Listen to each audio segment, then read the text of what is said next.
I was wanting to become an artist and wanting to become, I guess I was an artist, right? But I wanted to become more legitimate. So I wanted to have a band. I wanted to have a team. I wanted to have things in place that made me feel like this journey was progressing. I had all these songs I had written, and I had even went back to my parents' house and found the keyboard that my parents bought me probably at the age of 11, 12. And it wasn't until like sophomore year of college where I went and dusted it off and said, I don't remember a lot from these piano lessons, but I remember the chords.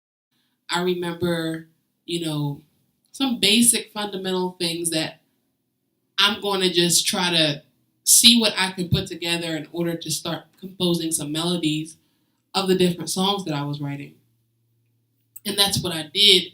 And so coming back to this song, Two Chords and a Pen, it was really going back to this place that I was in and had been over the last 4 to 5 years, where I would take gigs and go sing at churches and go sing in different venues and not have a band and not have tracks even. Sometimes singing a cappella, but a lot of times getting on a keyboard or getting on the piano in that space and literally playing songs where there may only be the same 2 or 3 chords being played, because that was the extent of my experience and the extent of my ability and skill. And so it really, again, brought me to this point of reflection within this song where I started to think about, wow. And I didn't think about this in writing the song. I'm thinking about this years later now. And I started to think about how often we will allow ourselves to not move forward or to not take risks or to not take chances or to not do things based on what we don't have versus based on the little bit that we do. And so I had become comfortable, and I will say that there was always some level of anxiety, but I even became creative in the fact that I would write songs with the intention of doing them a cappella. So it was like this mix between poetry and music, because I had to find a place of confidence with my voice that allowed me to execute independently, because I didn't have all these other things to be relying on. And it was either that or I legitimately just was not going to perform. And so I wrote songs like, um, I wrote songs like, men have gone astray in this ministry. Some will say they're real, but hate to see the fake. I won't get caught up in all the games. Sooner or later they will all have to pay. Like these very theatrical, like, songs. And people thought I was being clever, and it was like, I guess in a sense I was, but it was really God kind of training me for the moments in my life that I would have to be self-sufficient, requiring no aid or support, and be okay with being in that space, even if it looked different from every person else who was on a bill or on a program. And those skills I see now have really helped train me for the moments that I'm in now in my life, where in a classroom setting, my goal and my desire is to be able to pull out a song and to even create music in a moment of time. So even in this conversation right now, talking about using what you have to start, I think about the widow in the Bible.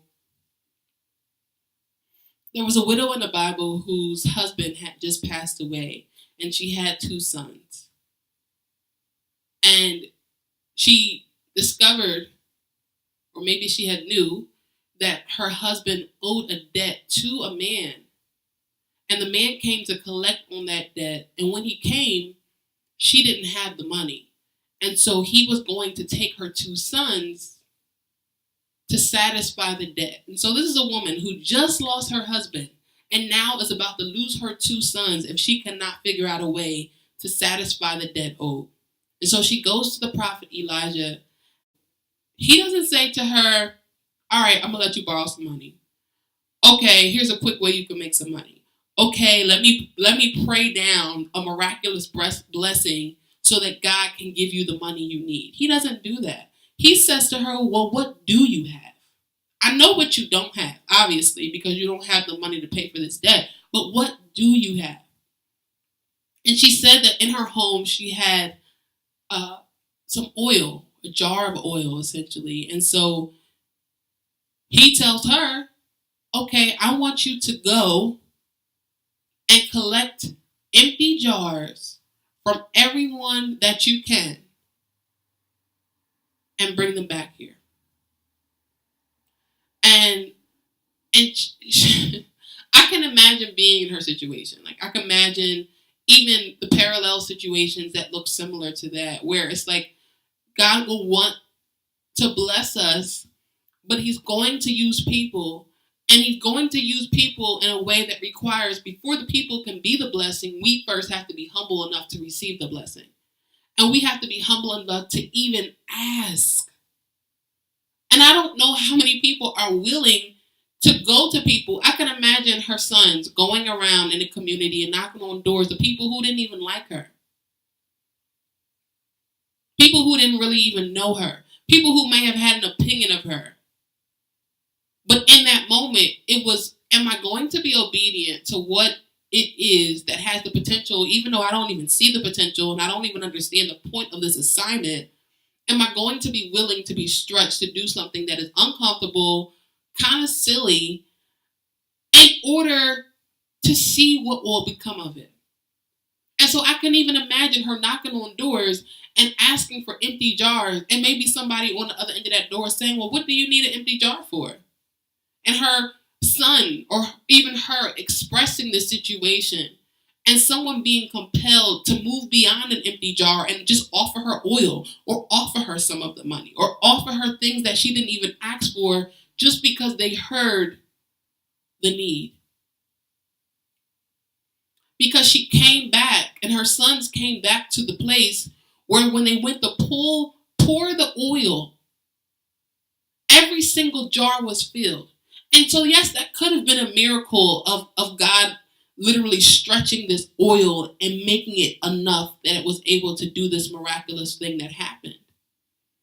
But what if some of the oil was because people contributed beyond the empty jars? What if some of the people contributed the actual oil? What if some of the people contributed, like I said, even the money directly, or the cattle, or the sheep, or whatever was the fair exchange of currency?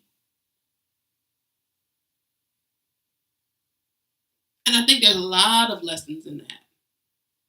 There's a lot of lessons to be said and to be spoken about something like that. And again, going back to the initial one, which is that, what do you have?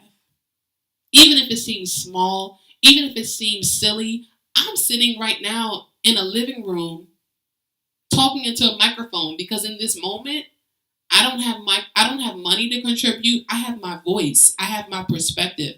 I have my gifts. I have the educational tools that I've been acquiring over my entire life. I have revelation within the scripture for which God has given me. And so that is what I have in this moment to give. If somebody comes and knocks on this door and asks me for money, I don't necessarily have that to give. But what do I have?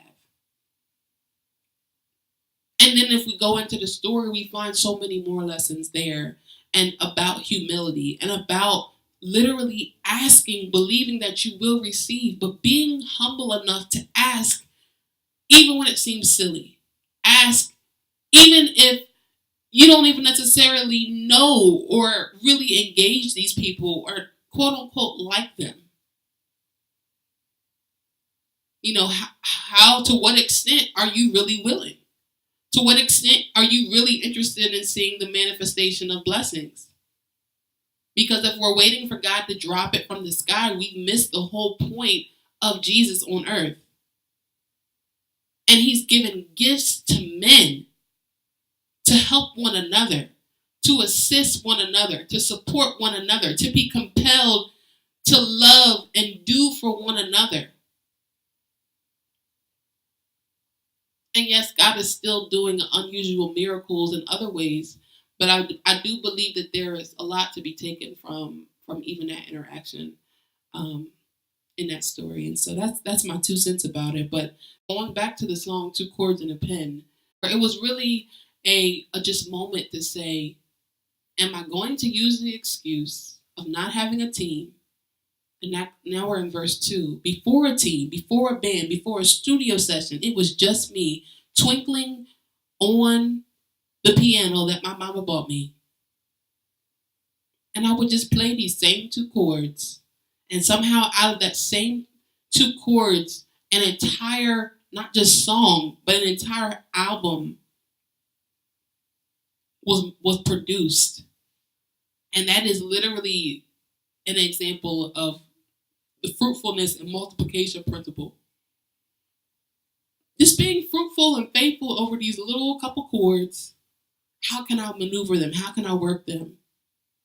And it even speaks to creativity, and it speaks to the power of creativity to be able to take a little bit of something and be able to produce a lot and make it turn into something that is now multiplying and in abundance. We know this. We think about our own families, and I think any of us can think about a situation in life where we've had a little bit and have had to find a way to finagle it and turn it into a lot. Whether it was food in your cupboard and you only had a little bit of this, maybe a can of beans, a half a pot of rice, and maybe a few other miscellaneous things in your refrigerator that you somehow found a way to turn into a meal. And I think the same principle applies in so many different areas of our life, where we have to come to a place where we realize that God is not in the business of blessing us in ways for which we have not first shown good stewardship over the little that He's given us. Whatever it is you're asking God for, He has given you a gift of creativity to take a little bit and snap on it and make it seem like the best thing ever. And so just even in this moment, I just want to be the living example of that. I want to be the living example of that. I want to be the living example of that. I want to be the living example of that. I want to be the living example of that.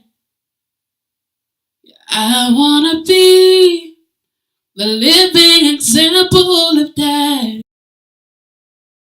I want to be the living example of that. If I only have 2 chords. If I only have 2 chords. Yeah, if I only have 2 chords. If I only have 2 chords. Will I say that I can do it? Or will I just use those 2 chords? Will I say that I can go? Or will I just use those 2 chords? Faithful over few, ruler over many. Faithful over few, ruler over many. Faithful over few, ruler over many. Faithful over